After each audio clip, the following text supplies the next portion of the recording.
It's Friday night. Oh, yes, it is. Strictly Sports. Hello, friends. It is Anthony Floyer here with you.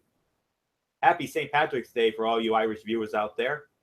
And we welcome you to this very special edition of Strictly Sports. What we're going to do tonight, it's all about the NCAA tournament, and rightfully so. No noggin diva nonsense, no power rankings, no hot stove. No, this is all about the NCAA tournament. And so far, these last couple of days, I got to tell you, it's been amazing. So day on the bracket yesterday, but today I have had a much better day, and I'm definitely gaining ground in our Strictly Sports Bracket Manager group on CBSSports.com. And, well, let's run it down. Not going to get into the first four. We already know what happened with the first four, so we're going to leave you with that. But games currently in progress. We have Marquette and South Carolina, which Michael Fletcher is currently covering. 28-22, it's Marquette up with about 7.5 minutes to go in the first half. That's on TBS if you're looking for it. Over on CBS, Kentucky with an 18-11 lead on Northern Kentucky. On True TV, UCLA with an 11-2 romp on Kent State.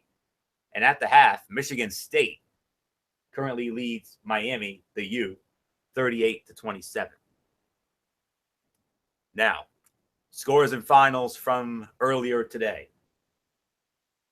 In what was undoubtedly the game of the day, no question about it, Michigan survives a scare from Oklahoma State. They win it 92-91. Great game out there. Baylor had in the early going, had a rough time with New Mexico State, but they eventually pulled away, and Baylor knocked off New Mexico State 91-73. Arkansas, 77-71 winners over Seton Hall. Oregon with a 93-77 win over Iona.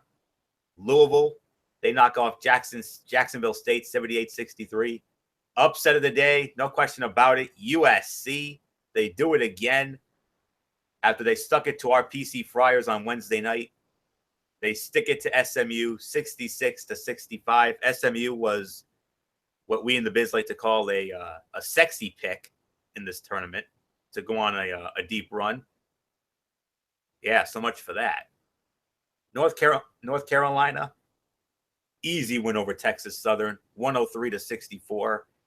Rhode Island, URI Rams, they get it done again. They defeat Creighton, 84-72.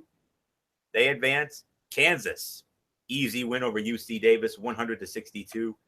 Wichita State defeats Dayton, 64-58. And I know MF's going to be very happy about this, as I'm sure he knows. He covered it. His Dukies, baby. His Dukies. They had a bit of a rough time with Troy. I'll admit it. But eventually they pulled away, and Duke found a way to win it like they always do. They defeat Troy 87-65. And Cincinnati with a 75-61 win over Kansas State. Now, as far as yesterday's action is concerned, these were the games that were played yesterday in no particular order. Notre Dame defeating Princeton 60-58. Virginia 76-71 winner over UNC Wilmington. Butler over Winthrop 76-64. Gonzaga with a 66-46 win over South Dakota State. West Virginia 86-80 over Bucknell. Florida with an 80-65 win over East Tennessee State. The Darlings from a year ago, the Cinderella Darlings, Middle Tennessee State, they do it again. They defeat Minnesota. We get a 12-5 upset, 81-72, the final there. And what was unquestionably the game of the day yesterday. Yes, there was some controversy, but it was definitely the game of the day yesterday. Northwestern. Matt Ward's pick to go all the way and win the national championship. I'll believe that when I see it. 68-66 over Vanderbilt. I know we're probably going to have a lot to say about that, about how that one turned out. Another big upset, Xavier with a 76-65 win over Maryland. Your reigning and defending national champion Villanova Wildcats, no trouble with Mount St. Mary's, 76-56. First half, Nova had trouble, but in the second half, Nova flexed the muscle and got it done. Purdue defeating Vermont 80-70. St. Mary's knocking off VCU 85-77. Florida State knocking off Florida Gulf Coast 86-80. Wisconsin over Virginia Tech 84-74. Iowa State defeats Nevada 84-73. And Arizona with a 100-82 win over North Dakota. So right now, let's take a look at how the bracket is currently shaping up right now. In the East region, Villanova will play Wisconsin tomorrow. Virginia will take on Florida. That's tomorrow night. Sometime Sunday, USC will square off against Baylor. And Duke awaits the winner of Marquette and South Carolina. That's in the East bracket. Over in the Midwest bracket, Kansas advancing over UC Davis 100-62. They will play either Michigan State or the U, Miami. Iowa State will go up against Purdue. That will be tomorrow night.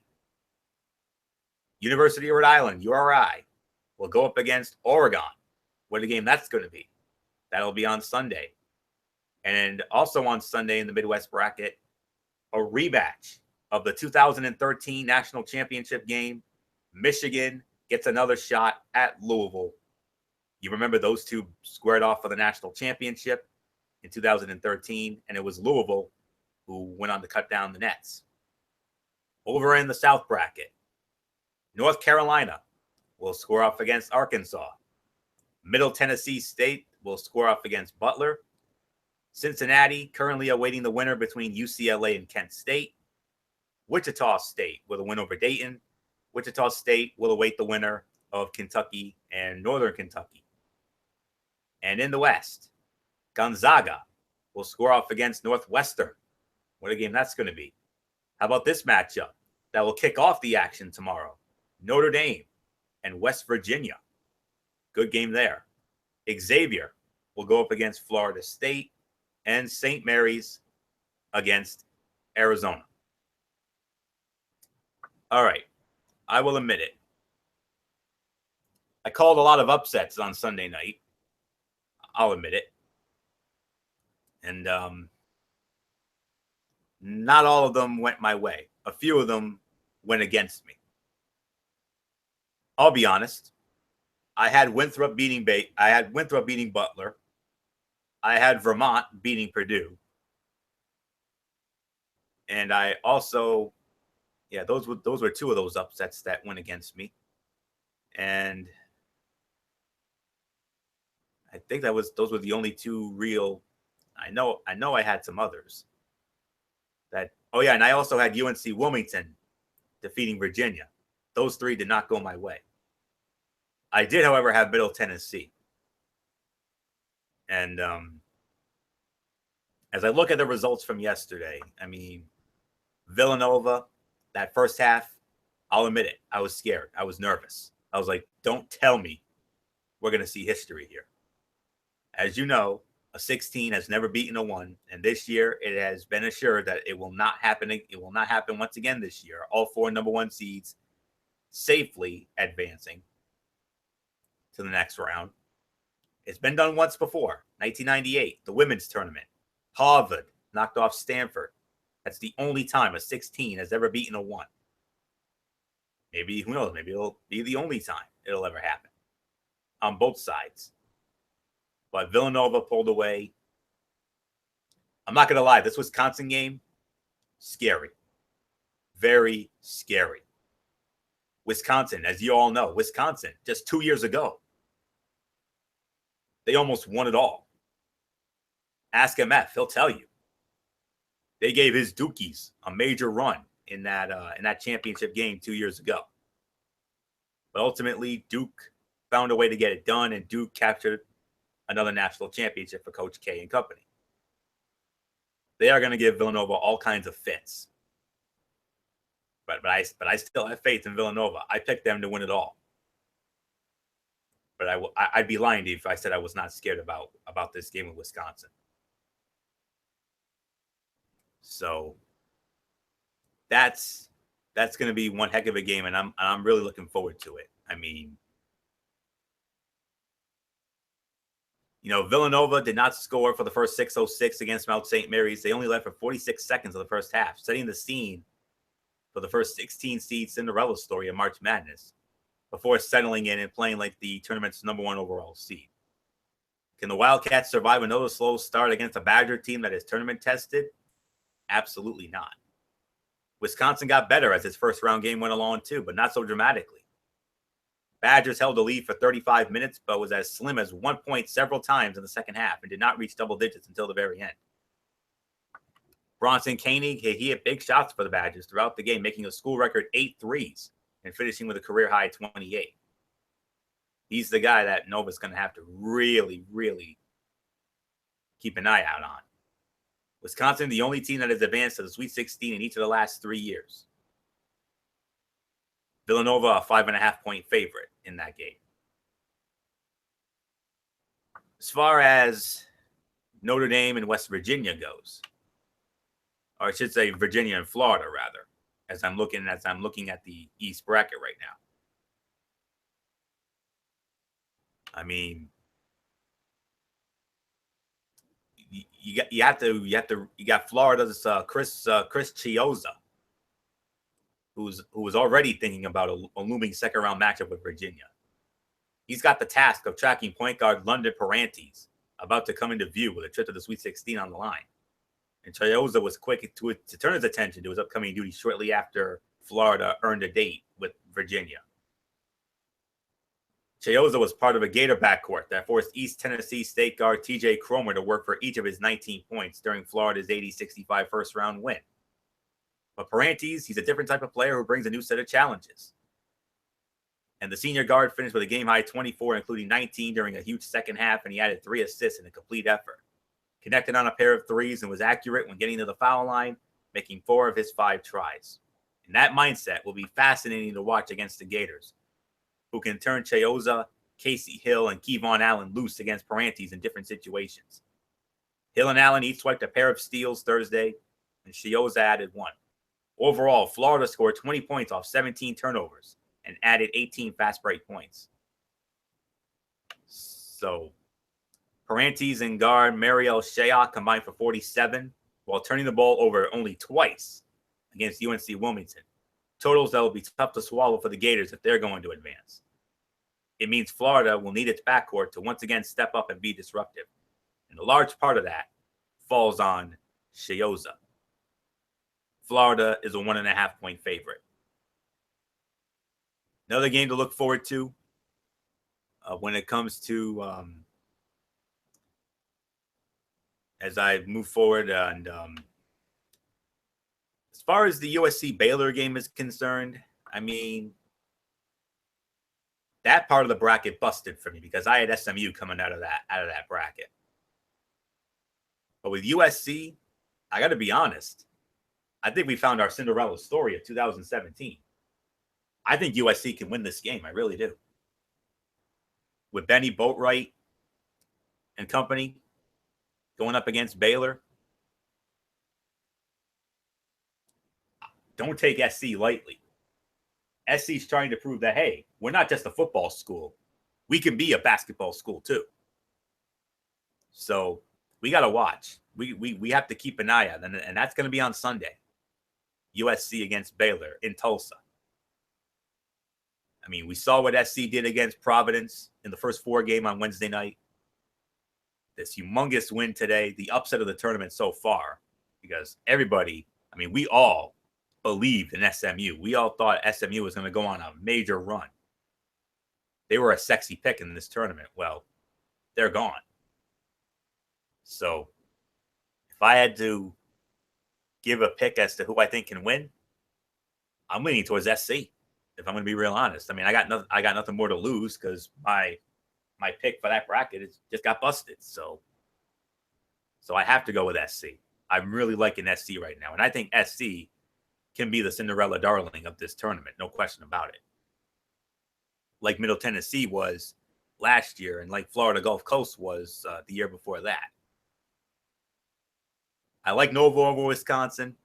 I like Florida over Virginia, even though I'm a little worried about Virginia. I mean, I didn't really like their chances against Wilmington, but they found a way to get it done. Gonzaga and Northwestern.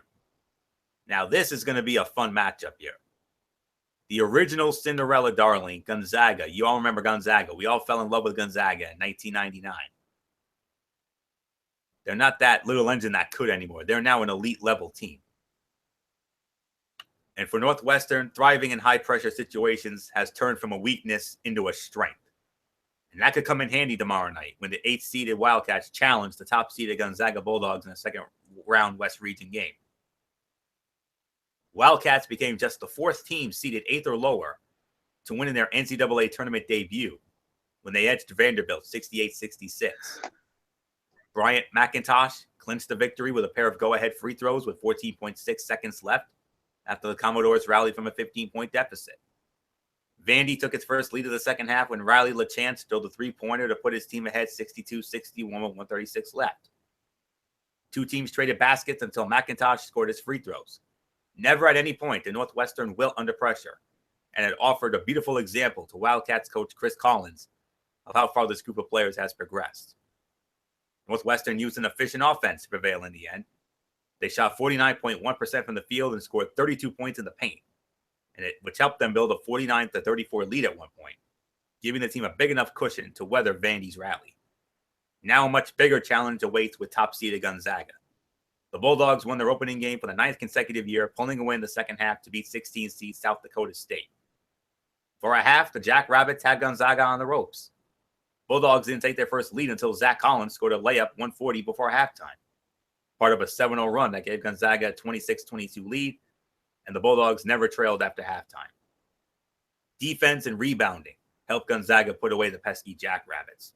The Bulldogs finished with a 50-38 advantage on the boards and held South Dakota State to just 3 points over a decisive 9-minute stretch in the second half that crushed the Jackrabbits' upset hopes.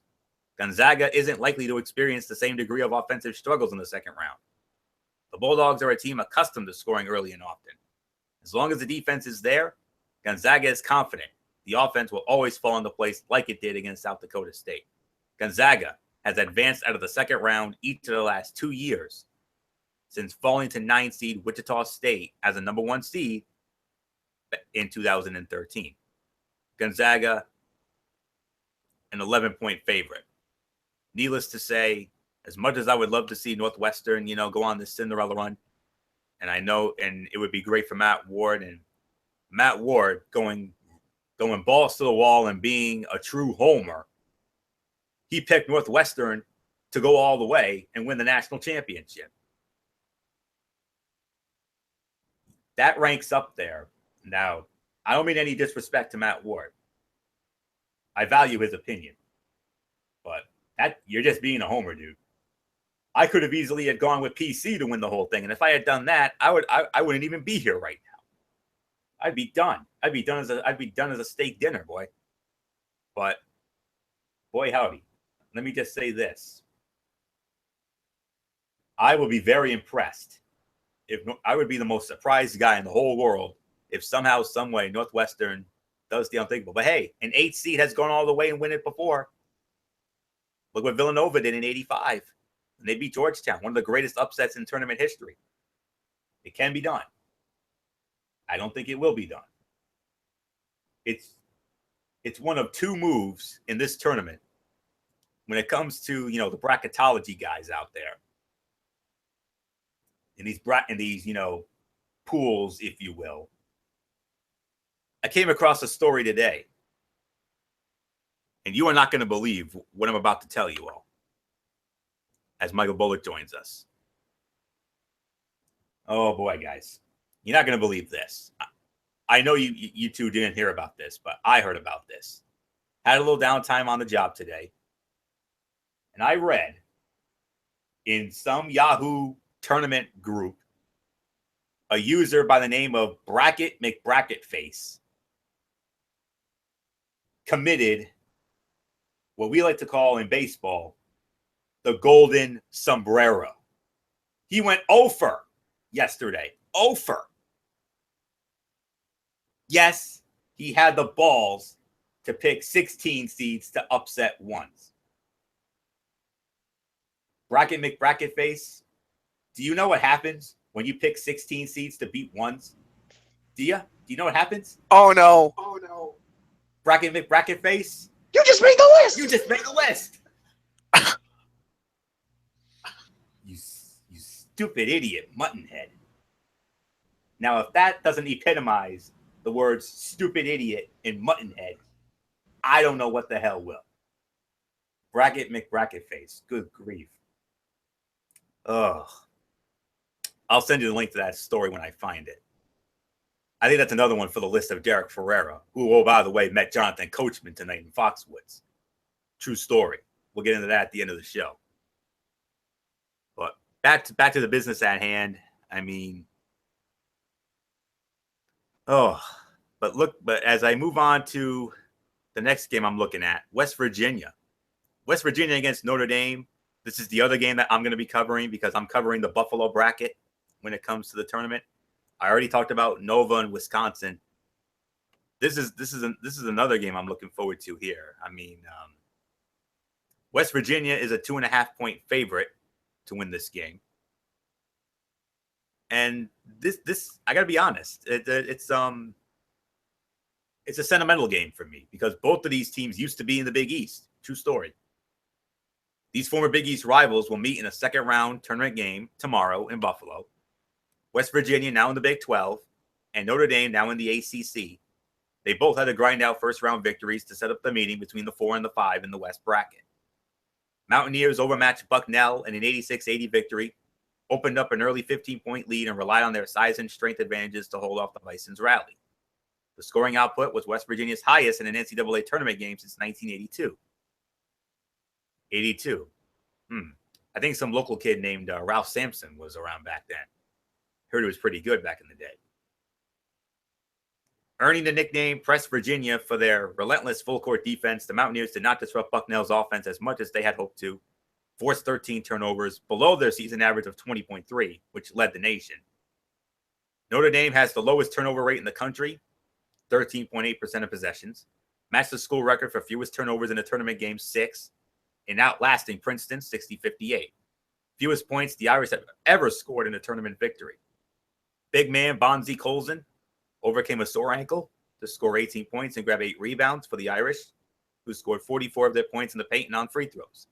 Swingman Rex Pfluger had to have a gash above his eye glued shut in the first half, but he returned to key Notre Dame's perimeter defense, which held Bucknell to 8 of 31 shooting from three-point range. Notre Dame and West Virginia last met in 2012 when both teams were still in the Big East. Irish swept the season series, winning 55-51 in Morgantown and 71-44 at home. Both teams went on to lose in the first round of the NCAA tournament that season. The Irish are the only team to reach the Elite Eight in each of the last 2 tournaments, and West Virginia has advanced to the Sweet 16 in 6 of the last 10 seasons. Mountaineers began their 2010 Final Four run with 2 victories in Buffalo. Maybe we may need to do some thinking about that, gentlemen. We may need to do some thinking about that. But nonetheless, it's a great matchup. I gotta go back and look who I have in that one. Xavier against Florida State. I mean, Leonard Hamilton, there was plenty for him to be excited about following his team's win over Florida Gulf Coast. But there are still a few areas of concern. They advanced to the second round despite sloppy stretches of offense and too many clunkers from the foul line. 2 areas that must be fixed immediately before they face Xavier tomorrow in San Jose. Or I should say in Orlando. The winner goes to San Jose in the Sweet 16. Most of what the Seminoles were able to do during their 86-80 victory over Florida Gulf Coast looked pretty good. Dwayne Bacon scored an efficient 25 and grabbed 9 rebounds, while Jonathan Isaac recorded a double-double with 17 and 10. and 10 rebounds, rather. Terrence Mann and Xavier Radden-Mays each chipped in with solid offensive nights, too, as the Noles controlled the paint, 44 points and fast breaks, outscoring Florida Gulf Coast 12-4. Foul line was a different story, though, and the Seminoles missed out on plenty of points. That might be okay against an overmatched team like the Eagles, but it could have consequences against Xavier and other teams should the Seminoles continue to advance. Florida State was just 24 out of 39 at the free throw line. That's 61.5%, which allowed Florida Gulf Coast to hang around in the second half. Missed free throws by the Seminoles in the final minute allowed the Eagles to creep within 82-77 before they ran out of time. Ask Maryland how that works against Xavier, which trailed by 5 points in the second half in its opening round game. Trevon Blewett then found his rhythm and buried the Terrapins with a game-high 21, including 5 threes. Answers not well. The Musketeers played far from a perfect game, but have a player in Blewett who will attack the Seminoles relentlessly as Eagles guard Brandon Goodwin did while scoring 28. The Noles will need all the points they can get against Xavier, which had 5 players in scoring at least 9 on Thursday. The Seminoles are aware of some areas they must clean up. In addition to trouble at the foul line, they turned the ball over 16 times against the Eagles and allowed 19 off those turnovers. While there was plenty of reason for optimism after the win, a tougher looming opponent, Xavier, brought an immediate sense of urgency to correct Florida State's mistakes. Florida State is a 6-point favorite in that matchup. So I have Florida State winning that game. I definitely remember I also have Florida State, even if Maryland had advanced. I still have Florida State coming out of that bracket. St. Mary's against Arizona tomorrow night. Arizona, another sexy pick. We all have them in our Final Four. I'm pretty sure of that. They're a 4.5-point favorite against the Gales. In Arizona, they're reaching its full potential on offense, guys, at just the right time. The second-seeded Wildcats eclipsed the 100-point plateau for just the third time. Hear that? Just the third time in their tournament history. Over the course of 40 minutes in that win over North Dakota, Arizona amassed 54 points in the paint, shot 58% from the field, and had 5 players in double figures. They will aim to duplicate that success tomorrow when they face 7-seeded St. Mary's in the West Region's second-round matchup. Freshmen Laurie Markkanen and Raul Alkins led Arizona on Thursday with 20 apiece. Offense raced at binding speeds, in part because the Wildcats did a good job of sharing the ball and getting multiple players involved. One concern for the Wildcats came on defense. North Dakota wanted to play a faster tempo and push the ball up the court. It opened the door for the Fighting Hawks to get some easy baskets and whittle Arizona's lead. Wildcats eventually proved able to counteract it by getting stops and corralling just enough rebounds to deny North Dakota valuable second-chance scoring opportunities. Arizona finished with a 40-31 advantage on the glass. Rebounding and defense will take on greater importance against St. Mary's. The Gales have no trouble imposing a deliberate tempo on opponents and grinding them into submission. St. Mary's ranks in the top 5 nationally in both rebounding margin and scoring defense. On the other end, the Gales are efficient shooters and patient in finding the right shots. That formula helped St. Mary's outlast VCU for an 85-77 win, in which the Gales shot 55.6% from the field and had 13 assists on 25 baskets. They got to the free throw line 39 times and made 29, 3 more than the Rams attempted. On defense, St. Mary's held VCU to just 15.4% shooting from the perimeter. Jock Londale shined on both ends of the court for the Gales. The junior center finished with 18 points and 13 rebounds for his 16th double-double of the season. 7th all-time meeting between Arizona and St. Mary's. Wildcats lead the series 4-2 and have won 3 straight over the Gales dating back to 2000. There's no doubt about this one. I have Zona winning it. Like I said, I got them in the Final Four, so I'd be remiss if I were to go against them now. So let's see what other games can we preview right now. How about the matchup between Iowa State and Purdue in Milwaukee? Getting out of the first round of the tournament for the first time in 3 years was a big step for Purdue, but now the Boilermakers want more. 4th-seeded Boilermakers, winners of the Big Ten regular season title, will try to punch their ticket to the Sweet 16 tomorrow when they take on number 5 Iowa State in the second-round game at the Bradley Center. Purdue's size was its greatest weapon Thursday when the Boilermakers dispatched Vermont 80-70. Senior forward Caleb Swanigan and junior forward Vincent Edwards dominated the Catamounts inside, where the Boilermakers outscored Vermont 42-24 and held a 39-28 advantage on the boards. But Coach Matt Painter was most proud of his team's defense, which held the countermounts to 44% shooting. Standing in the way of a trip to the Sweet 16 for the first time since 2010 is Iowa State, which also has not gotten past the first weekend in 17 years. Cyclones, too, are hungry. They feature an athletic, high-scoring, and veteran group that was battle-tested Thursday by a tough Nevada squad. Deontay Burton, one of 3 Milwaukee natives and 4 Wisconsinites on the Iowa State roster.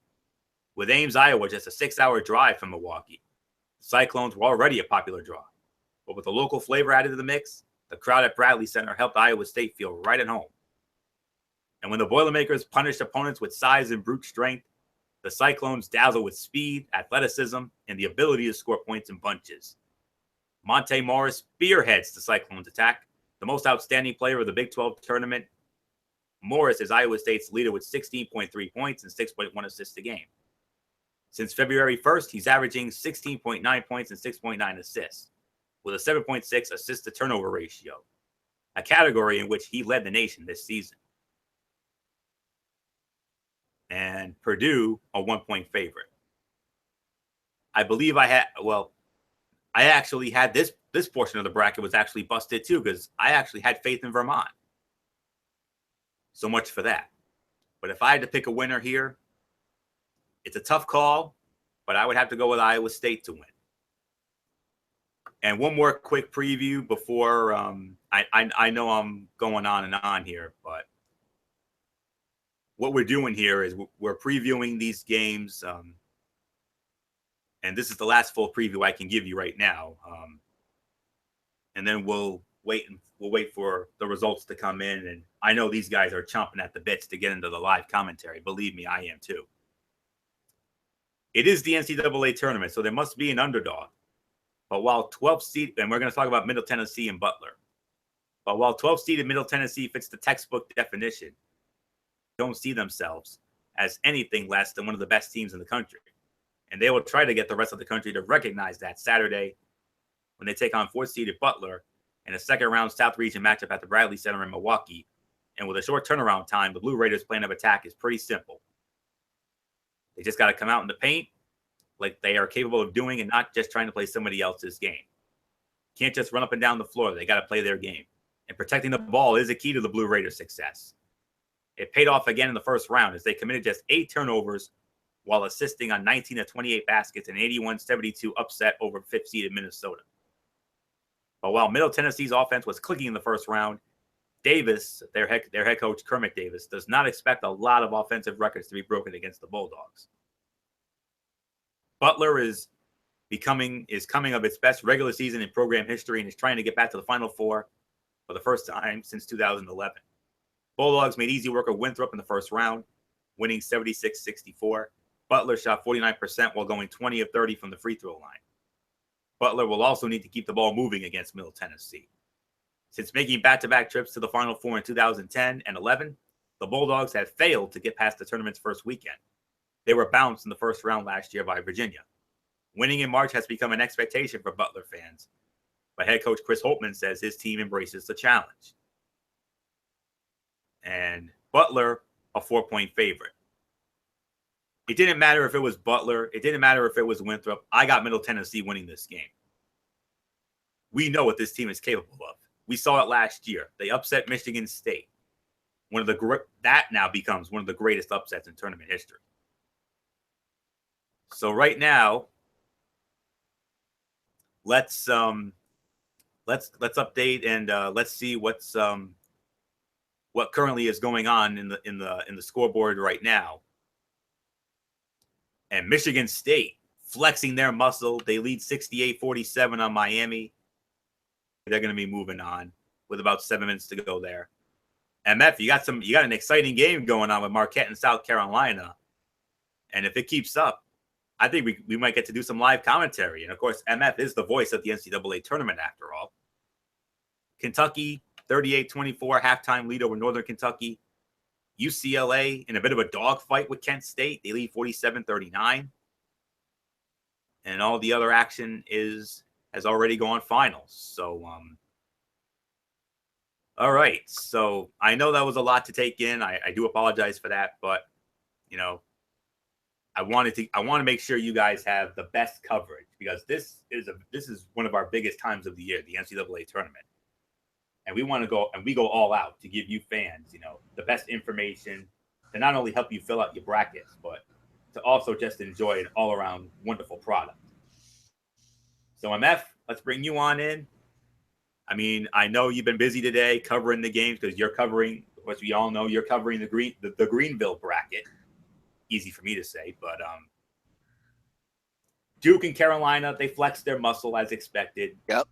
But you had a good one with Arkansas and Seton Hall earlier, and you got a great one going right now. Marquette and South Carolina. We could be looking at some Shakespearean drumming, and if all goes well, we're gonna get to hear you do your thing as the voice of the tournament. So MF, as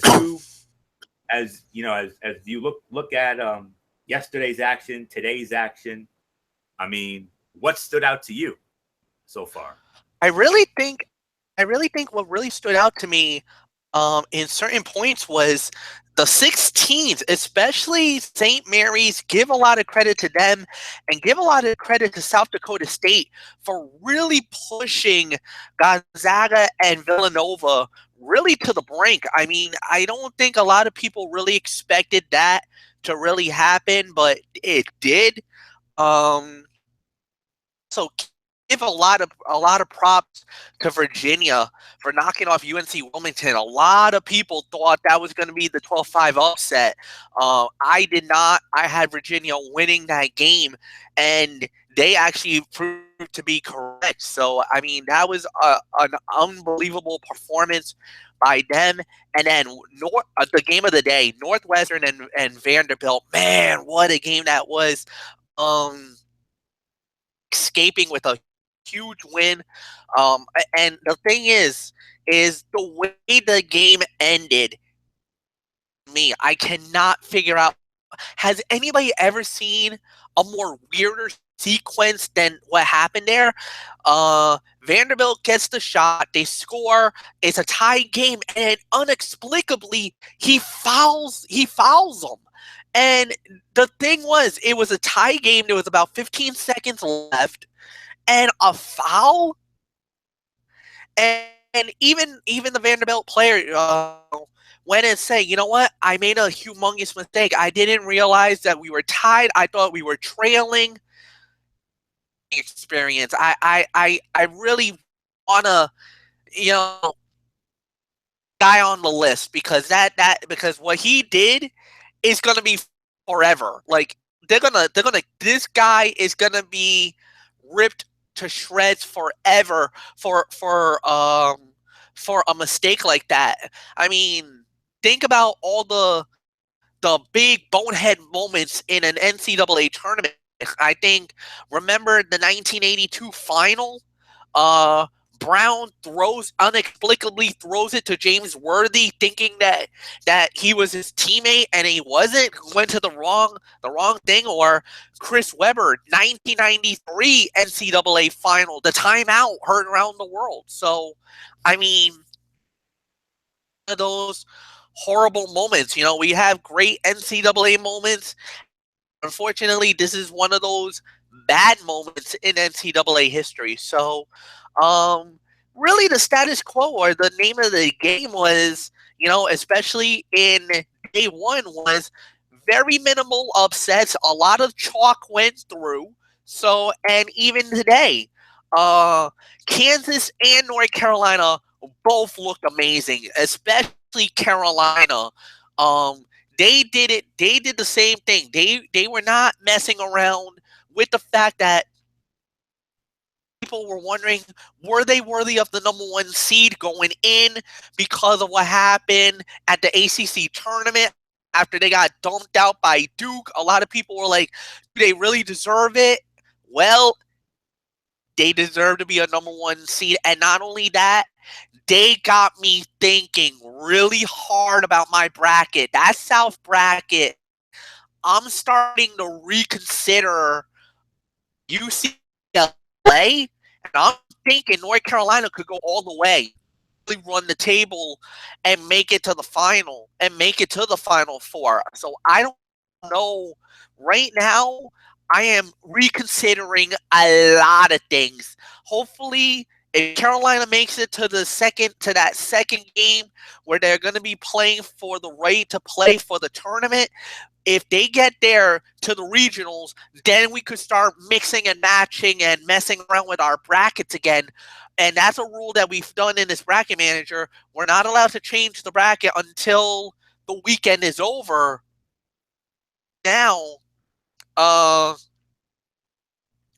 that's the way this is going. But my God, what a performance they've done up to this point.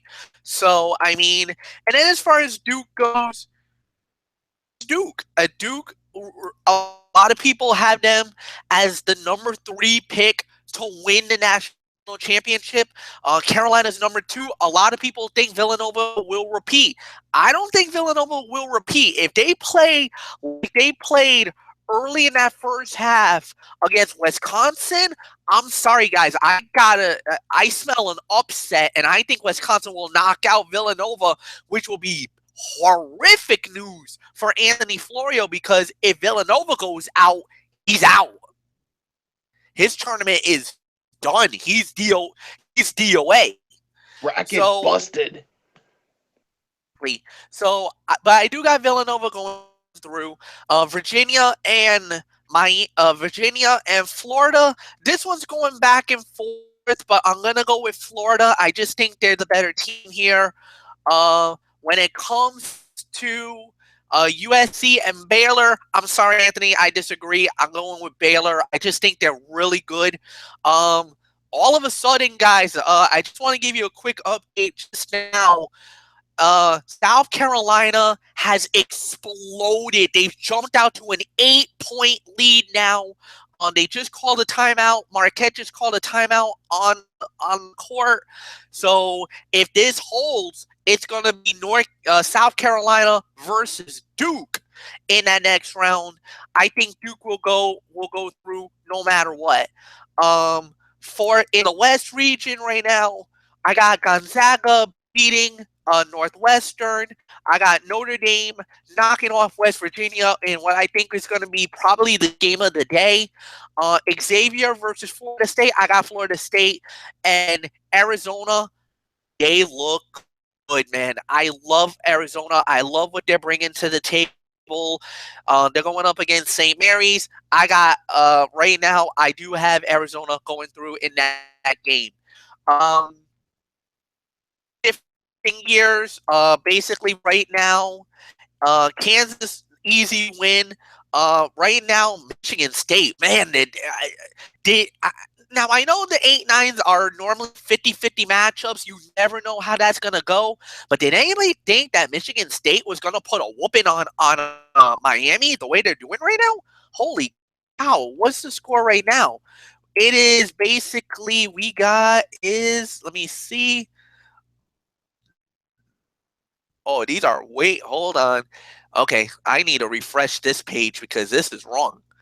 Because this actually dates back from all the way in the first half. We're knee deep into the second half. So let me just reset the table just for a second, folks. And I mean, my goodness. I mean, we're talking about 73-54 with three minutes left in the game. Yeah, boys, I think it's over. So we got that. If that holds true, they're gonna move on to the next round. Iowa State beats Nevada. Heartbreaking loss for a lot of people, because I think a lot of people thought that was going to be the upset special. It wasn't there. Purdue knocking off Vermont, another upset special we were thinking, and that one went through. URI versus Oregon. I actually going with URI. I think they're going to make the Sweet 16, guys. I call it for the upset. I think they're going to win that game. If they don't, whatever. I'll live with that. I'll live with it. And Louisville and Michigan. I initially had Michigan going through over Louisville, but after what I saw, what happened yesterday, I've actually changed my pick. I'm actually going with Louisville now to go by Michigan. This is just one of those last-second switches I called. And then in the South, North Carolina and Arkansas, I got Carolina going through. Middle Tennessee versus Butler. I'm sorry, I got Butler going through. Cincinnati wins. UCLA, they're looking pretty good right now, but Kent State, because they just started the second half, so 9-point lead for UCLA. I hope they hold, because if they do, they could definitely make things very interesting. And then Wichita State and Kentucky. Kentucky is well up ahead right now. They're up by like 15 right now. They just started the second half. Think about that matchup. I mean, Cincinnati and UCLA, I would have UCLA go through. Wichita State and Kentucky, this is a great battle too. This would be an exciting matchup. If that happens, if Kentucky goes through, I'm already calling it. I'm claiming the South region, because then we would have Carolina, Kentucky, UCLA. Oh my. That's all I'm going to say about that.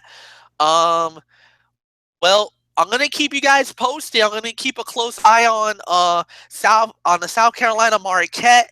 We're right about 13 and a half minutes remaining in the game, and South Carolina leads 59-52. I don't know if this holds, we might have live commentary. Normally, I like to do it with about maybe 4 minutes left, final four, as I like to call it. So we'll wait and see what happens. With that said, I guess I'll toss it off to Michael Bullock. And Bullock, just give us your thought about all the tournament action, and give us your predictions on the second round. All right. I mean, yeah. I mean, as far as what I've seen so far, of course, when it comes to the first round from yesterday's action to today's action, yeah. I mean, Villanova and Gonzaga, I mean, they were pushed to the limit by some of the 16 seeds. I mean, Villanova pushed by Mount St. Mary's, and Gonzaga pushed by South Dakota State. And yeah, I mean, if Villanova play like they did in the first half against Wisconsin, I mean that they could be in big trouble. But we'll just wait and see. And yeah, I mean, the lone big time upset that went down was, of course, Middle Tennessee upsetting Minnesota. I mean, the other big one was, of course, Xavier beating Maryland. I'm sure some people had Maryland winning that game, and yeah, Louisville looked really good today in their win over Jacksonville State. And North Carolina and Kansas looked impressive with their wins today, and don't forget about the Rhody Rams. I mean, they looked really good in their game against Creighton. I mean, I'm sure some of the people thought Creighton would give Rhode Island fits, but they looked really good. And I'll tell you what, I mean, Oregon, they better not take this Rhody Rams team lightly, because if they do, they could be in trouble. And I know some had Oregon probably beating them, but I'm actually going to call it, and I would have Rhody upset Oregon and move on to the Sweet 16. So, yeah, and I still can't believe what I'm seeing right now. I mean, I thought Miami would have no problems with Michigan State, but Michigan State, I mean, hey, you can never count them out as long as they're under Coach Tom Izzo, and they're just blowing the doors wide open with the Hurricanes. And yeah, and excuse me. Of course, Kentucky is continuing to look impressive as well. And yeah, yesterday, that Northwestern and Vanderbilt game, whew, man, what a game that turned out to be. So yeah, Duke obviously looked very impressive in their game, looking like they could make a run, of course, for the national championship. And yeah, and right now, I mean, UCLA and Kent State, that's currently now like a 5 point game with just under 17 minutes to go in the game, and another good one going down with South Carolina and Marquette. So yeah, so it's definitely some games we got to keep an eye on. So yeah, so those are definitely some of the standouts. So what do I see going down in the second round? Villanova, I think they'll definitely play better against Wisconsin, and they'll advance to the Sweet 16. Um, yeah, Virginia and Florida. I I have Florida basically moving on. USC and Baylor. Yeah, I got Baylor basically moving on to the Sweet 16. And basically I have Duke moving on to the Sweet 16 no matter who they play, whether it's South Carolina or Marquette. Gonzaga, Northwestern, I got Gonzaga winning that one. Notre Dame and West Virginia. I basically have West Virginia moving on. Florida State and Xavier. I have Florida State moving on. Arizona and St. Mary's. I got Arizona moving on, and boy, Arizona certainly looked good in their victory. Yeah, it is now official. Michigan State has moved on, and they will play Kansas.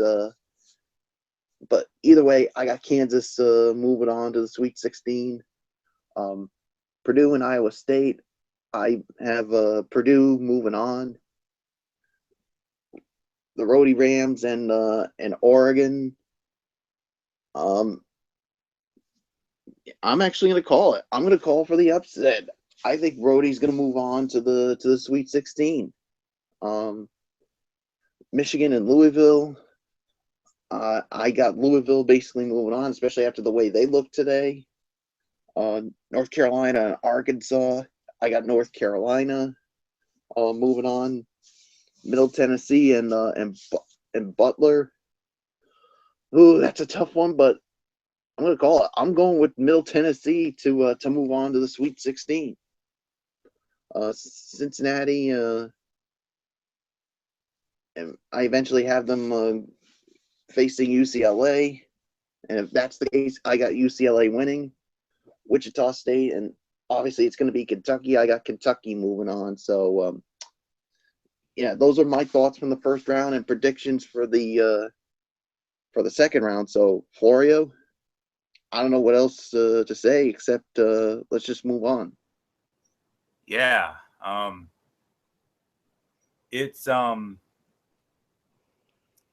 This was, I just found this out.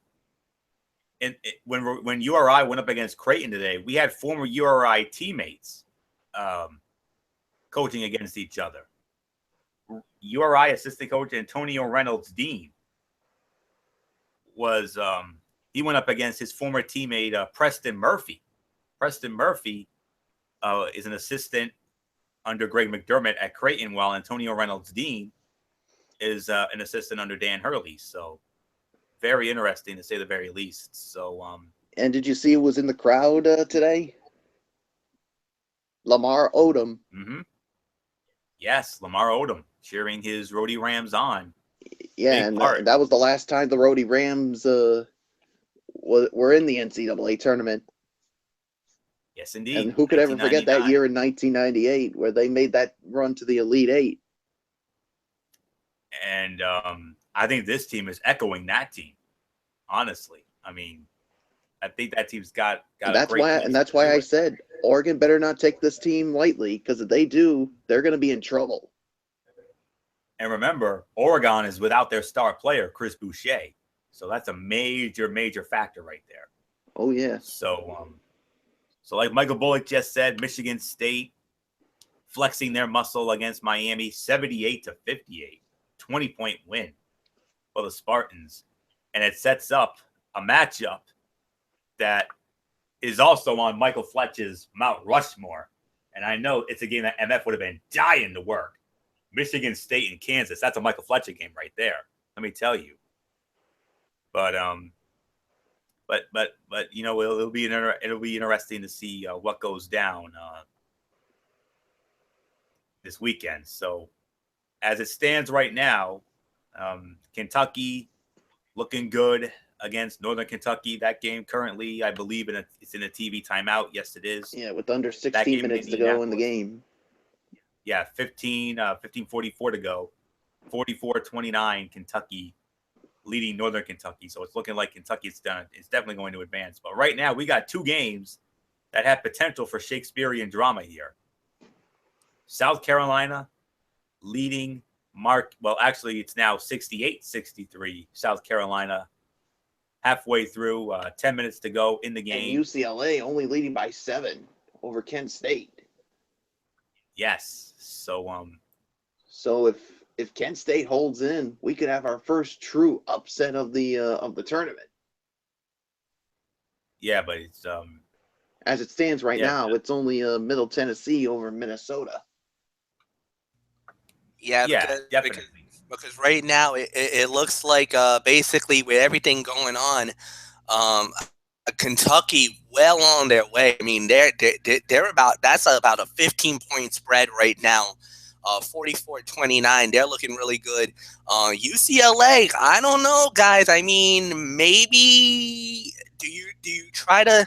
I don't want to say slam the panic button because there's plenty of time left, but I mean, if this lead is still under 10 with about 5 to go, then I start getting a little nervous. But right now, everything should be all right. But right now, the game right now that everybody's probably watching is on TBS right now between South Carolina and Marquette, because I actually have it on right now. This is getting good now. This game's getting really good now. Yeah, 68-65 under 9.5 minutes to play in the game.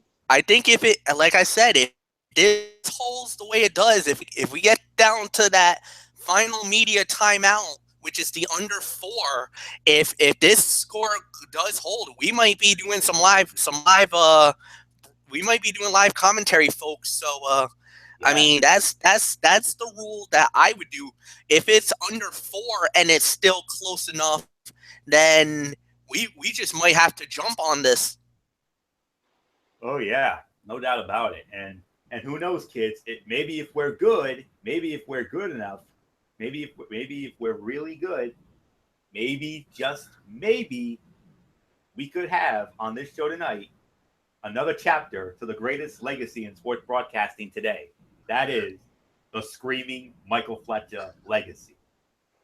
How many times has this gentleman, who I've known for almost 23 years, let me tell you, he has given us some of the greatest Screaming Michael Fletcher moments, not just in this tournament, but in other sports as well. I mean, the NHL, Major League Baseball. I mean, back when he used to be the lead for when we did the NFL and the NBA. Of course, I take that now. He's more of the analyst for the NFL and the NBA. But Screaming Michael Fletcher, yes, please. I'm hoping for it. I'm hoping for a Screaming Michael Fletcher moment tonight, just like we got the night Villanova when Villanova won the national championship against North Carolina in that instant classic in Houston a year ago, the night after WrestleMania. So I'm praying to our good Lord out there. I'm praying that tonight we get a Screaming Michael Fletcher moment, and you'll get to see why we call him Screaming Michael Fletcher, because he's given us so many great moments. Whether he says in the NHL, whether he says score or oh what a save, or my personal favorite, mercy. I mean, that's great stuff right there. Let me tell you. But there's one phrase that he does in at this time of the year which really gets me pumped if it comes to it. whenever a major upset goes down, he breaks out the, oh my, the upset. So and so has upset so and so. I mean, it's awesome. Taking it off one of his idols and one of our idols as well, the great Dick Enberg. So we'll see, but yeah, as it stands, while we have the time here, while we're killing time here, I mean, we pretty much done everything that there is to do right now. I mean, we talked about our standout games. We talked about our, and, you know, we did our previews and everything else. Take a look at the Strictly Sports Bracket Manager group right now. Our two-time defending champion has just taken over first place again. MF currently leads with 26 points right now. He was in a first place tie with Matt Ward. Obviously, the Michigan State game just propelled him in the first. Matt Ward, despite his very Homer-like prediction as to who he has winning the national championship. Of course, he is from Illinois, as you all know. He's from Chicago. I mean, he's obviously got the Cubbies and the Blackhawks on his mind, and rightfully so. But he has Northwestern winning the national championship. Michael Fletcher, of course, has Duke. I have Villanova. Our good friend Jimmy Alden, who's been on our show before. He was on our show a couple years ago when we did the big preview of the Mayweather-Pacquiao fight. He agrees with me. He's got Villanova winning. Our Imperial Grand Poobah, Derek Ferreira, he picked Kansas to win the national championship. Good pick.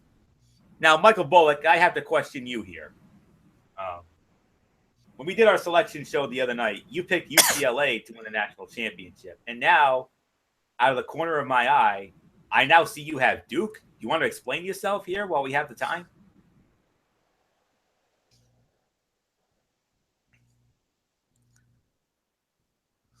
Okay.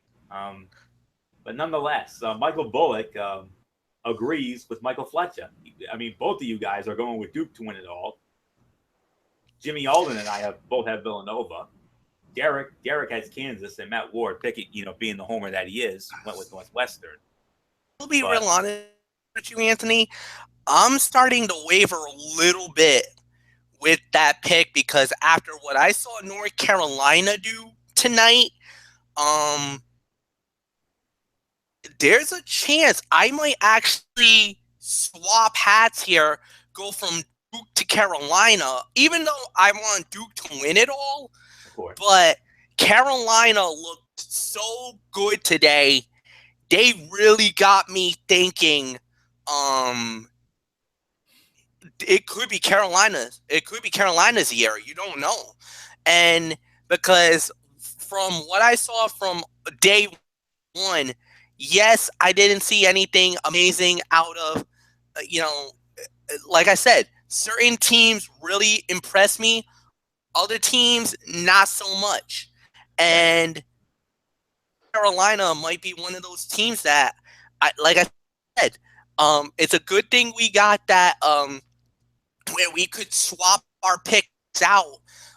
And that's the rule that we have is that going into that next round, if you're not comfortable with your picks, you can actually alter your bracket. But remember, as long as your national championship team does not get eliminated, because once they're out, you're out.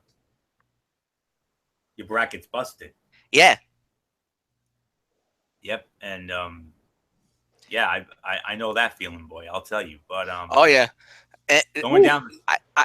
I mean, I remember when 1 year I think my bracket busted in Sweet 16, and I couldn't believe it. 2010, my bracket busted in the second round because I had Kansas going all the way, and they got upset by Northern Iowa. Yep. So now looking at our standings right now, we got MF with 26, Matt Ward right behind with 25. Then we have Derek Ferreira with 24, Jimmy Alden 23, I have 22, and in the basement as of right now is Michael Bullock with 20. No, not surprised. Yeah, but the thing is this. when you go for the upsets and that's the thing that got you in trouble, Florio. And I'm gonna be real honest. You try to go for the upsets, but this time around, a lot of chalk actually went through, and that's Yep. why. And that's why, because normally you would be the one that would be going. You would be the one that would be going for a lot of chalk in the tournament, but this time around, it backfired on you. I think the Yeah. same. I think the same was true with me. I agree with that. Yeah, me and Bullock. I mean, we both got bit by the chalk bug this time around, and I'm a guy that usually preaches about the chalk. Oh yeah, Like I said, the only one that worked out for me was Middle Tennessee. yeah. Yeah, same here with me. Everything else, I basically ended up with egg in my face. This time around, I kind of, it's like you had to pick or choose your upsets. You couldn't really, the thing was, if you look at a sexy pick, if you like something that you see, then you go for it. The URI, I knew that was going to happen. I was going to pick the winner of the USC versus I was gonna pick the winner of the USC Providence game because I'm sorry, I had no faith in SMU, and they proved to me correct today. But I'm kicking myself because I picked SMU. It was one of the bonehead mistakes that I made. There was a couple of them that kind of bit me in the rear end, but not many, which I'm happy about. Yeah, but MF makes some great points there, no doubt, no question. But yeah, MF, you're usually the one who preaches more for the upsets. Yeah. Where I'm the one who always preaches about the chalk. And go figure. You went more for the chalk. I went more for the upsets. And, well, so far it's benefited you big time as you are right now up by 1 on Matt Ward after the Michigan State results. So, but the thing is because remember, this is a long tournament, guys, and that's the thing. As long as your team does not get eliminated, you'll be fine. The thing is, I'm really worried about Northwestern. I really think they're gonna be corners in that next game. I think they're gonna be corners. And speaking of corners, Marquette could be corners because it looks like South Carolina is starting to pull away now. They're up by 9 with about 6.5 minutes left. So if this score holds, this might you might not be able to get a screaming Michael Fletcher because really solidified about point differential, like how much the point spread has to be in order for us to do commentary. I don't think we ever solidified that. And I'll tell you this right now. I mean, whatever Frank Martin said to South Carolina, it seems like they're getting the message. Yeah, they are. They're definitely. And we all know how animated Frank Martin is. Oh yeah, and Go back the to the days of Kansas State. Yep, and the thing is, the head coach for Marquette is Steve Wojciechowski, who was a one-time assistant coach for Mike Krzyzewski at Duke. It's just, and let's not forget, guys, you don't want to get on the bad side of Frank Martin. Oh no, we seen some the way he is on the court. Whenever something bad happens, he goes on. He reminds me of Chuck. John Gruden from the NFL. He reminds me of him being like the Chucky of the group. It's like he doesn't give a damn of what people say about him. He's gonna coach the way he does, and if you don't like it, but the thing is that there's the way that they handle their business, the way that they do it, it's so good. And Frank Martin is, he's one of those guys, and that so far his strategy has been good enough that gives them that opportunity to get into the tournaments like this. So whatever he's doing, it works. So there's really nothing to say. Oh yeah. Oh, and it looks like an offensive foul on Marquette. And South Carolina really has a chance to put the dagger on this one. Yeah, and They have a chance to go up by double digits with just about as we now approach the 5.5 minute mark of this game. yeah, and South Carolina up by 9, and Foul on the play again. And it looks like it's the same guy that actually just committed the last foul. He basically a bump right near the top of the key. You can't really do that. That's their 8th team foul. That means it's a 1-1 for South Carolina. Yeah, it's 1-1. So this is a chance to basically. And actually, if you take a look at the top of the scroll, gentlemen, we got some developing situation on True TV. Kent State about 9 points behind UCLA with about less than 10 minutes left, about 9:45 remaining.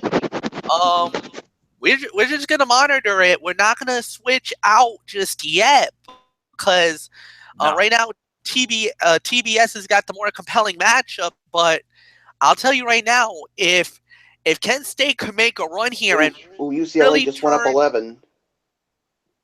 Like I said, if they could make a huge run here, who knows? We might have ourselves a developing situation here. Maybe an upset alert. Well, let's keep an eye on it. Yeah, we certainly are. And looking for the 3. Nope. He takes a 3 now. No. Nope. No. Yeah, and I think South Carolina could just take their time now. Yeah, they're slowing it up. Don't want to get too complacent. You don't want to get too complacent there, Bullock. Let's not kid ourselves. So, yeah, true. Well, I mean, you still want to play, but you also don't want to not give Marquette a chance to get back in it you just want to continue to be aggressive. Oh, there you go. Nice little up and under, 13-point lead. Timeout on the floor. Steve Wojciechowski wants to talk it over with his boys. And South Carolina is now closing in on a possible date with the Duke Blue Devils on Sunday. 13-point lead. 1 of the NCAA tournament. Yeah, now I just switched it to the UCLA Kent State game on True TV. Yeah, 30-second timeout in that one. Some notable numbers that I couldn't help but notice. Marquette has committed 15 turnovers. South Carolina has only committed 7. And South Carolina has 9 steals to Marquette's 4. And the shooting. I mean, the only real advantage that South Carolina has in this game is the free throw shooting. They're shooting almost 86% from the line, whereas South Carolina is shooting only 69%. But South Carolina is shooting 50% from the field, whereas Marquette is shooting about 47%. And the 3-point range, that's been South Carolina as well, shooting about 41%. From 41% from 3, whereas South Carolina is only shooting 30%. The rebounding edge is about even, but South Carolina has that one 31-25 and 16-10 in favor of South Carolina for assists. And it was 40-39 Marquette at the half. In this second half, it's been all South Carolina outscoring Marquette 43-29 as South Carolina looking to put away Marquette and advance to a second round showdown with the Duke Blue Devils in Greenville on Sunday. So definitely a compelling matchup to say the very least. Yeah, it's now 84-69 now with the game between South Carolina. Now it's 86-69. Yeah, I think it's looking like South Carolina is going to put that. Yeah, I think it's all but over now. Yeah. And I picked South Carolina to win that game. Yep. I picked South Carolina to win that game. So I don't know. I got to look and see what you guys did. I know I had Marquette going in, so I'm gonna South Carolina as well. So I'm definitely gonna get that one wrong, and so yeah. Yeah, I'm gonna get that one back on you, no doubt about it. I'm gonna get one back on you. So, oh yeah, you had Marquette. Yes, indeed, MF. You're absolutely right. As I'm looking at your bracket, and let me see about Michael Bullock's. Well, Bullock agreed with me. He had South Carolina winning as well. So, but while we have a minute, Michael Bullock, I'm very curious. I need to know this while we have a moment in the action. Sunday night, when we did our Selection Sunday special, you picked UCLA to win it all. But now I see that you have Duke winning it all. You want to explain yourself? I don't know. I mean, there was a moment that I just felt like there's something about Duke that makes me feel like they can go all the way. I mean, because of the team they had. Fair enough. That's fair enough. I mean, I was going back and forth with that. Absolutely, I don't blame you. But I was just very curious because you said on. I mean, Sunday I still wouldn't be surprised if UCLA wins it all. Yeah, and it's very possible. But I was just curious. I was just trying to to fill the time, and right now I just want to let you know as soon as these games go final, we'll call it a night, and yeah, because it doesn't look like we're gonna get to do any commentary. At least this week. Hopefully next week we'll get the chance as part of regional semifinal action in this NCAA tournament. But these are the numbers that we have according to the control room here, if you will. South Carolina 86-69 on Marquette, 3:42 to go.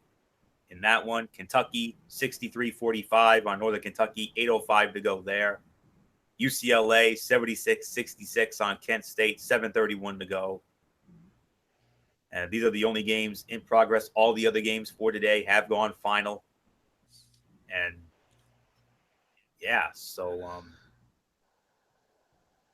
definitely looks like we're probably not going to get to have our fun with the commentary, but I do want to make one quick note here, and that is the night after WrestleMania, which is Monday night, April the 3rd. Mm-hmm. I'm gonna make a decree here and now, and I know you guys are going to be on board with this. Not only are we going to have Ridiculously Raw, but I think we should also, just like we did for the college football playoff. You remember when we did that back on January the 9th? You remember when we did the? Oh yeah, I remember that. When we kept our eye on Clemson and Alabama's epic national championship game in Tampa while we did Ridiculously Raw. But that's only if it's a close game. Exactly, and that's exactly what we're going to do on the night of April 3rd. We're going to keep an eye on that national championship game, wherever it is, in at University of Phoenix Stadium when that one goes down, and hopefully we'll get our chance to do the big moment, because we got to do the big moment, and it was one of the great moments. When the round is on in South Carolina, now up by 20.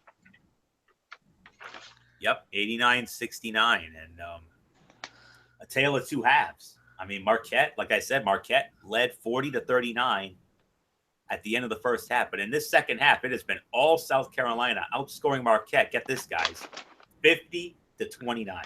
Oof. And when you do that, there's no way you win a game like that, making that many mistakes, that many turnovers. And South Carolina has gotten red hot. Yeah, forget it, guys. This game, I think we can say this one is. I won't say completely in the bag, but it's 92, it looks like it is. Now. Yeah, no, it's in the bag. I mean that Good night. Yeah. 20. We're talking about 92-71 now.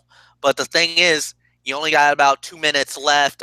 There's really you can't unless South Carolina literally falls apart. I don't think they will. Yeah, with that much time left, I think we can say this one is over. So yeah, it's definitely looking like it's over in Greenville with South Carolina, and go figure. Two of the 4 games today were Big East SEC matchups, and for the second time today, the SEC will get the best of the Big East. Yeah. Because remember, Arkansas knocked off Seton Hall in the first game of the day, and that was the only exciting game you got to have today, MF. I mean, we got to get a little bit of some screaming Michael Fletcher stuff when Arkansas knocked off Seton Hall, did we not? Yeah, I mean, it was a good game. It was just there were some great battles from both teams, and it was just an exciting matchup.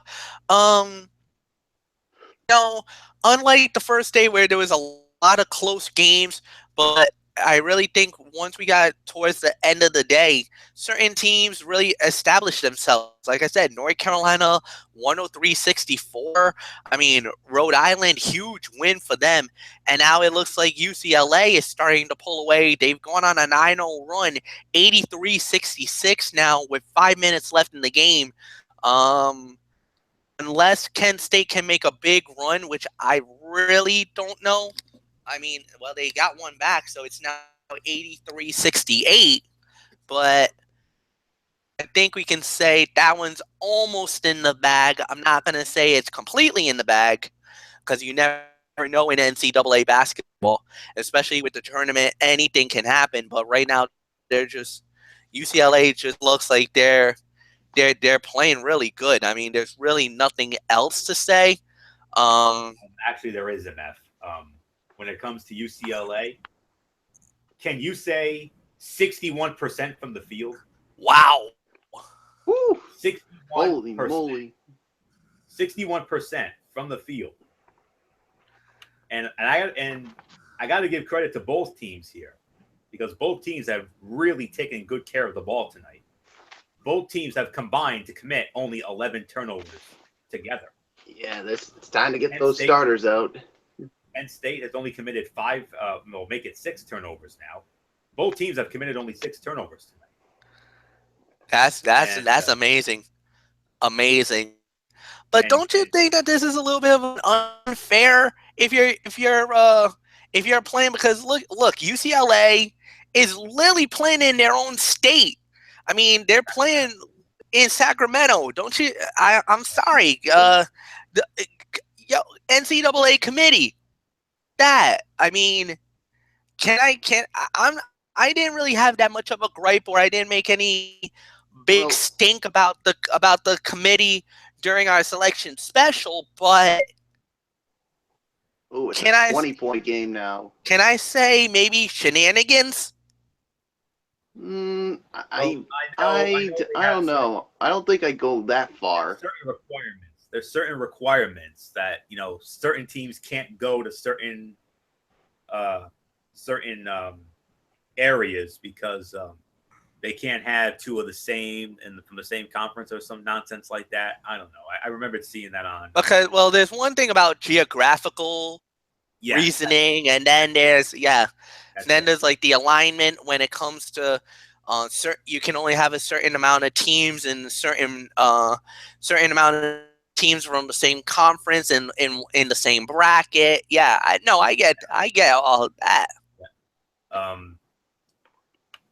Looking at some of the numbers from this UCLA Kent State game, well, how about UCLA guys? 62.5% from the field. 62.5%. 62.5 guys. That's unreal. You know what Kent State's doing from the field? 40.6 from the field. That's the difference maker right there. That alone is the difference maker.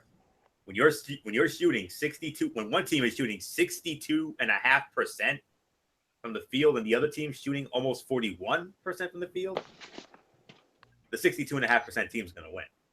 Yeah, and that's just getting the job done. It doesn't matter if it's in crunch time or in those big moments.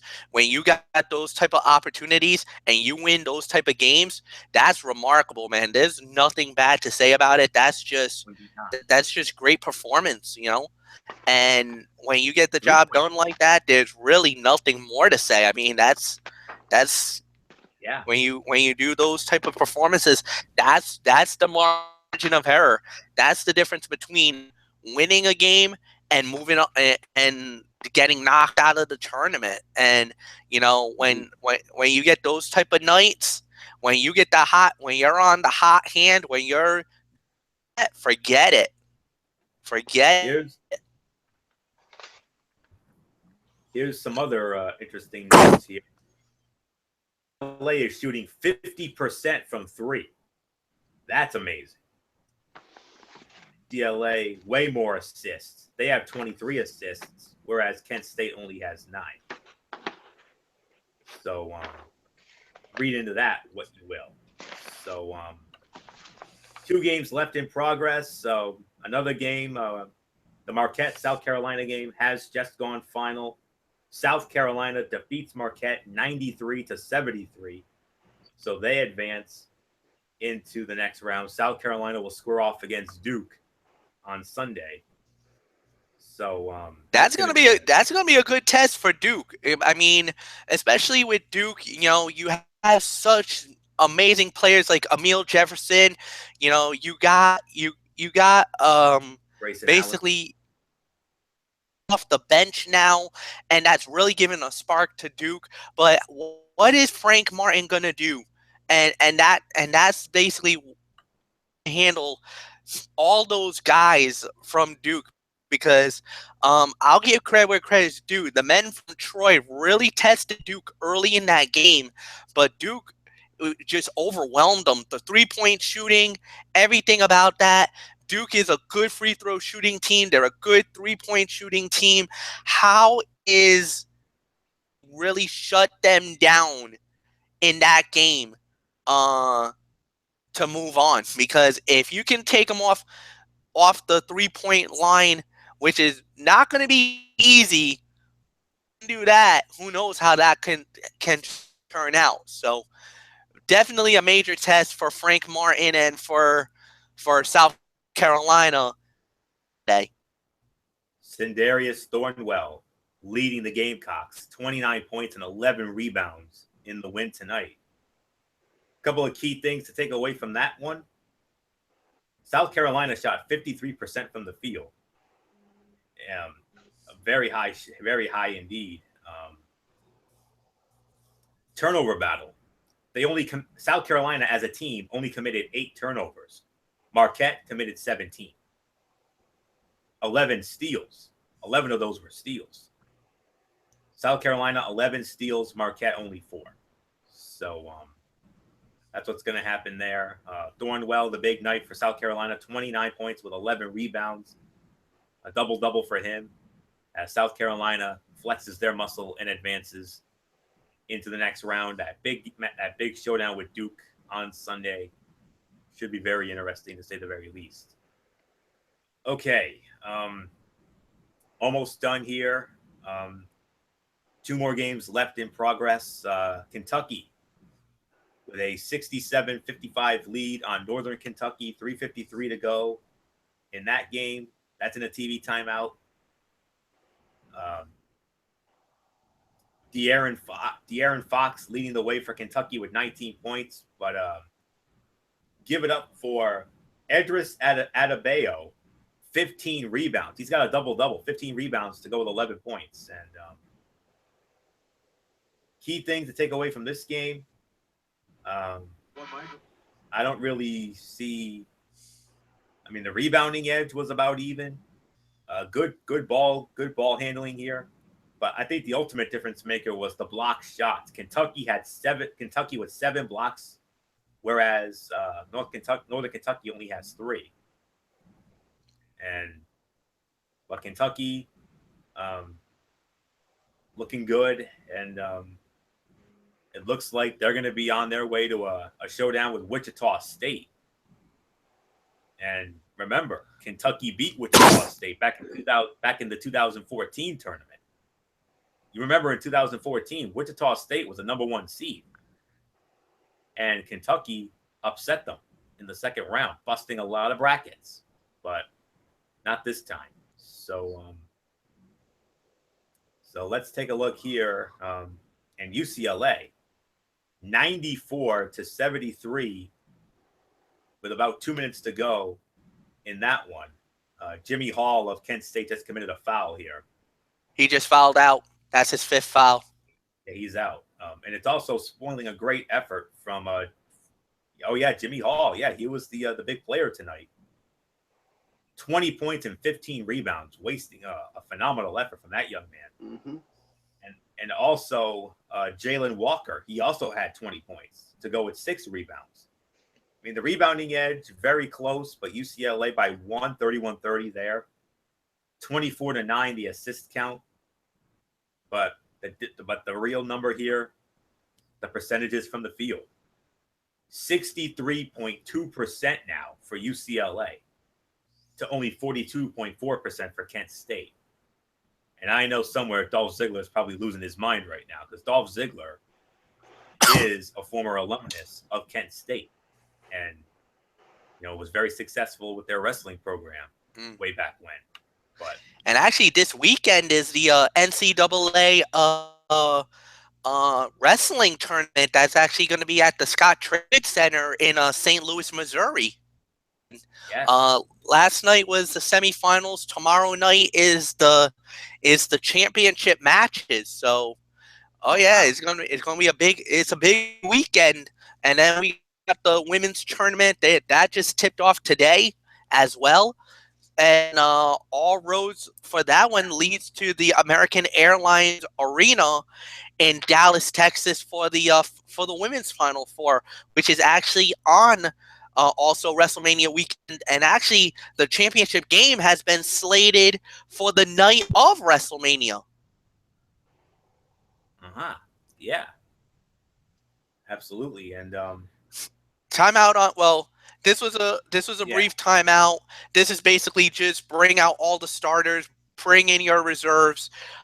It's 97-78 for UCLA with $1:04 left. So looks like this one is in the bag. So you think UCLA will advance. You think? So that's all there is to say on that. And MF bringing up the women's tournament, or as I like to call it, the UConn Invitational. Yeah. So they haven't even played yet. They play tomorrow. Mm-hmm. Yeah, but nonetheless, I got them winning that whole thing. Let's not kid ourselves. Yeah. Especially with what they've done. They've only won 103 in a row only. Something like that. But anyway, I think they've won like the past 4 national championships all in a row. And so you're right. Yeah, and I know I remember we talked about that on a past show recently, but I think it was after they got the 100th win. We started talking about it, and then seeing how long that streak was gonna go, and the whole 9 yards and everything else. Yeah. That should do it. UCLA will advance. Yep. That's it. Game over. Good night. Game over, people. Drive home safely. And that will, that does indeed put the bow on UCLA. UCLA advancing with it still says is it a final on your TVs, guys? It's a final. Yep. It's gone final on our end. What was it, 97-80? Yes. Okay, there it is. Yep, it's just gone final on my control room here. 97-80, UCLA defeats Kent State to advance to the next round. And it was the efforts of T.J. Leaf leading the way with 23 points and 6 rebounds. Thomas Welsh with 16 points and 8 rebounds. Lonzo Ball, the young man who has gone. Oh, hold on just a minute here. It's an 8-point game between Kentucky and Northern Kentucky with just under 2 minutes left. Ruh-roh.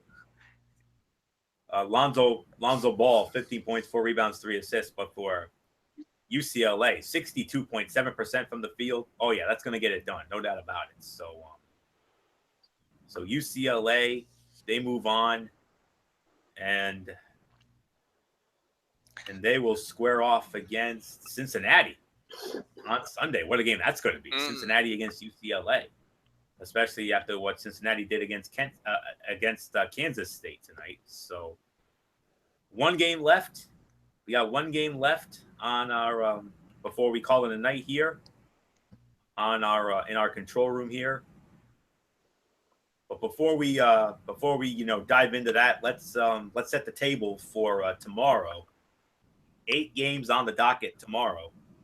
It tips off at 12:10, high noon, 12:10 Eastern time, when Notre Dame squares off against West Virginia.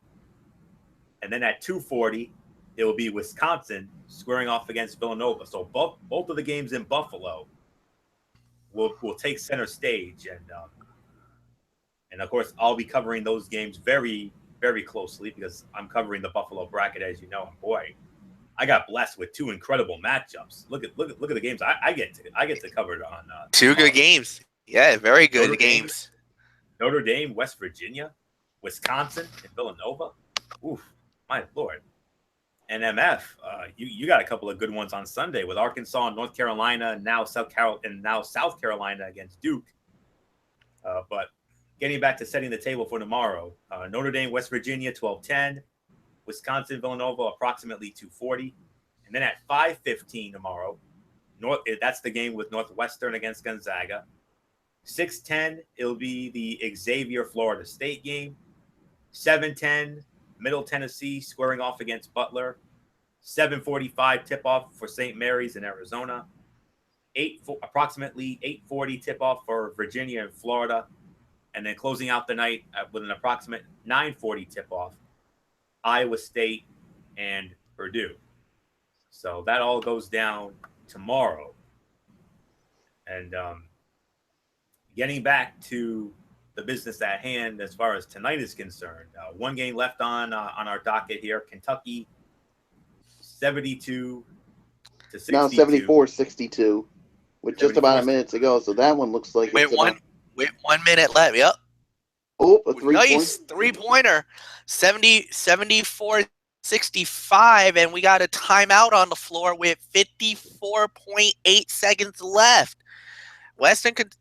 Northern Kentucky is not going quietly into the night. The timeout on the floor. So I mean, the Horizon champ, the Horizon champs, yeah. They're trying. I mean, they're giving it that they're giving it that what do they call it? Try or something like that. Well, Northern Kentucky represents the Horizon League. They're not in the Ivy League. No, but there was a saying, and that's what I was trying to go for. Oh, okay, all right. You know, corrected. Looking at the some of the key numbers from this game, I spotted one. Both teams tonight have been horrendous from the 3-point line. Both teams. Northern Kentucky, 7 out of 30 from 3-point range. That's a percentage of 23.3. You think that's bad? Kentucky, 3 out of 17, 17.6% from 3. Both teams horrendous from the 3-point line. Field goals, not really that much better. Kentucky, 44.3% from the field, 27 out of 61. But Northern Kentucky, 34.3% from the field, 24 out of 70. But I'll give the teams credit for the free throw shooting. Kentucky shooting 17 out of 22, 90.9%. They've only missed 1 free throw attempt. The rebounding edge, even, just about even. But Northern Kentucky only leads at 38-37 and 12-10 on the assist in favor of Kentucky. Idris Adebayo with the 15 points and 16 rebounds. That's the key number right there. That's a double-double. So and throw in 1 assist and 1 block on top of that. Even though De'Aaron Fox is the leading scorer, which is not a big surprise considering he is the leading scorer of the team, as we all know, and he was the I'm almost certain he was the MVP of the SEC tournament, which Kentucky won, by the way, over State of Sorrell's Arkansas Razorbacks. But I know Sorrell's got to be happy because Arkansas got the win today, knocking off Seton Hall, and now has to brace themselves because they got to go up against North Carolina on Sunday, and that is not going to be an easy task for State of Sorrell's Arkansas Razorbacks. So, all right. What do we got here? 75-68 Kentucky with about 33 seconds to go. There's about 30.3 left. I'm sorry, I had to actually step away from the control room to use the men's room. Sorry, guys. But the thing is, they're playing the foul game now. It's just, try to hope and pray that Kentucky kind of chokes at the line, but you're going up with Malik Monk, who's so far an 82% free throw shooter. Yes, indeed he is. And I mean, you got to give credit where credit's due. They're trying to hang in there, but 8-point lead, 30 seconds left. Lead with 30 seconds left, and no timeouts for Northern Kentucky either. They basically used all their timeouts, so they have to hit threes from here on in. He decides to go for the 2. He got it. All right, so 77-70. You got to do it. There's a foul there. That 20.1 left. So again, but the problem is you foul Malik Monk again. A pretty good free throw shooter. A very good free throw shooter. Kentucky led 38-24 at the half. I'll give Northern Kentucky credit. They've outscored Kentucky in the second half, 46-39. That's pretty good. But that first half was just a downfall. Yep. Jordan Garnett committing a foul here. So and Monk already hit the first. He hit the second. So now it's 79-70 with less than 20 left. Going for a 3. Oh, there it is. Nope. Rebounded by Kentucky. They could just run the clock out, and that's what they're going to do. Kentucky is 1. Kentucky 2 has seconds, officially moved on. 1 second, and Kentucky has advanced. 79-70 is the final score. John Calipari. Nothing more to say. John Calipari does it again. Yep. I mean, John Calipari, let's face it, much better college coach than he was in the NBA. I mean, most definitely. I can definitely agree with that. Successful in the 3 stops he's had. I mean, you saw what he did at UMass in the 90s. I mean, with the UMass Minutemen, especially with that great team in 96 with Marcus Camby and those guys. I mean, that super team that UMass had in 96. And then, of course, what he did with Memphis. And another phenomenal talent, Derrick Rose. I mean, taking them to nearly getting them to a national title in 2008 before they collapsed against Kansas, and that unforgettable title again that MF and I had at the Alamo Dome in San Antonio. And then, of course, taking his talents to one of the most successful and iconic programs in the history of the sport in Kentucky, a school that has won, I believe, 7 or 8 national championships, and which is second to UCLA's 11. So big win indeed. And all the games have now gone final. So yeah, I already set the table for tomorrow's action, and the times are to be determined, but we do have our matchups for Sunday in no particular order. We got Cincinnati squaring off against UCLA. Wichita State will square off against Kentucky. USC against Baylor. South Carolina versus Duke. Michigan State versus Kansas. That 2013 national championship rematch between Michigan and Louisville. Arkansas against North Carolina. And Rhode Island, URI, against Oregon. The times have yet to be determined, but I'm sure sometime tomorrow they will have those times ready and set to go, and we'll keep you posted on that. So that's it, folks. Show's over. Nothing more to see here. So we're done here. We're gonna put a bow on this this special edition of Strictly Sports. We hope you all enjoyed our coverage here tonight, and we're gonna give our shout outs now. So fellas, open forum it like we always do. So whoever wants to first take it, to save me for last, and I'll set up the future content. We got some exciting stuff coming up. So whoever wants. Yes, indeed. First off, I want to say thank you to all the great show, as amazing as it is. You guys are the best fans in the world.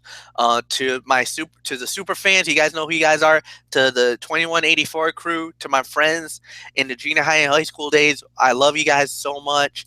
Happy St. Patrick's Day, everybody. I hope you were responsible, safe. I know there was some parties out there tonight. I hope you had a nice day. I know they do a lot of corned beef, cabbage, do a lot of Irish dancing and whatnot. But please be mindful, be safe on the roads tonight. And other than that, that's it. So I'm Michael Fletcher, Hustle Hand Pounds. I'm out. Good night. Hand it off to Michael Bullock. So Bullock, it's yours.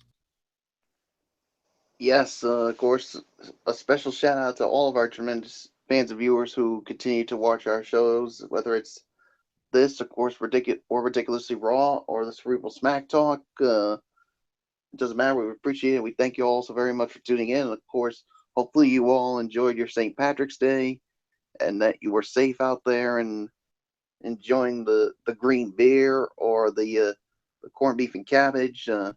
I certainly did earlier on in the evening with the family over at Greg's. So it was really good. So hopefully everybody stayed safe. And of course, our other shout outs to our other super fans. You guys know who you are. To all of our news personalities from 6, 10, and 12. Our personalities from Fox Sports, ESPN, CBS, and MLB Network, NFL Network, NBA TV, NHL Network, and all those other networks out there. And of course, to all of our friends from the Road Show, you guys know who you are. So, yeah, there's really nothing more to say. So, until Monday night for Ridiculously Raw, this is Mike Bullock saying thank you all so very much for tuning in. Of course, you know the routine. Thumbs up. Talk to you later. Yeah, throw it up 4-4 style. Bye for now, and enjoy the rest of your weekend. So, Florio, take us home. Will do, Bullock. And of course, special shout out to all of our tremendous fans and viewers out there who continue to make our shows as over as they are. We appreciate it as always. You are the best fans in the world. Of course, special shout out to the first lady of the Wrestling Forum, the Twisted Angel, Didi Woodson, and her family, as always. Of course, Matt Ward, Jason Hicksonbaugh, Daniel Luttrell from the UK. Our other first ladies, Kaiser Butler, Megan Silva, and Lexi Calloway. Our crew members, Tommy Souza, Eric Carrier, Jimmy Alden, Al Bradison, and Rob Parsons. And, of course, the man himself, the man who puts it all together, Derek Ferreira. Our personalities from 6, 10, and 12, they know who they are. Our friends over at ESPN, FS1, NHL Network, MLB Network, NBA TV, NFL Network, the whole 9 yards. And of course, Lindsay McCormick, we can't forget about her. She just celebrated a birthday last week. She celebrated her 30th birthday last week, so she's part of the 30 Club now. Of course, Stata Sorrell, who I know was very happy about her Arkansas Razorbacks winning today in the tournament, defeating Seton Hall. But my dear, I'm afraid it's gonna be a short-lived run for your boys when you go up against Carolina. So we'll see what happens. But of course, my other shout outs there, our friends from the Road Show, can't forget about them. Will Gilbert, Michaela Johnson, Brendan Kirby, along with the former co-host Megan Mooney, Mary Larson. And last but certainly not least, my wonderful church family over at Oasis of Grace Ministries on 464 Silver Spring Street in Providence. If you need a church home, check them out. Exit 25 off Route 95. Sunday morning, 9 a.m. Bible study. Shortly after, around 10 or so, is the service. And then a Wednesday night Bible study at 7 p.m. And some other exciting events going on. And, I just love them all to death. And can't wait to see them on Sunday for what will be another wonderful service, I'm sure. And of course, like I said earlier, very special happy St. Patrick's Day indeed to all of you Irish folks out there who may be tuning in. So hope you all keep it responsible, and you kept it responsible tonight. So, and that's pretty much it. So of course, future content will next be with you Monday night following Raw for Ridiculously Raw. We're continuing on the road to WrestleMania. We're getting closer, guys. We're only a couple weeks away now from the show of shows. And on Raw Monday night, which will be at the Barclays Center in Brooklyn, IWC hotspot. That crowd's going to be jacked. You better believe it. Chris Jericho with the highlight reel, his guest, as he describes it, the real Kevin Owens. And of course, the big main event, the return match from Fastlane, Roman Reigns squaring off against Braun Strowman. That's going to be one hell of a match. And then Tuesday night, we should be back on our regular schedule for the Cerebral Smack Talk over on MF's channel, Brace Fan 95. We'll review SmackDown Live. And, of course, also on the Ridiculously Raw, of course, my Tony's take on 205 Live and Impact Wrestling. Positive reviews for both shows. And including my thoughts on that 5-way elimination match. And then Tuesday night, Cerebral Smack Talk, SmackDown Live. We'll review that.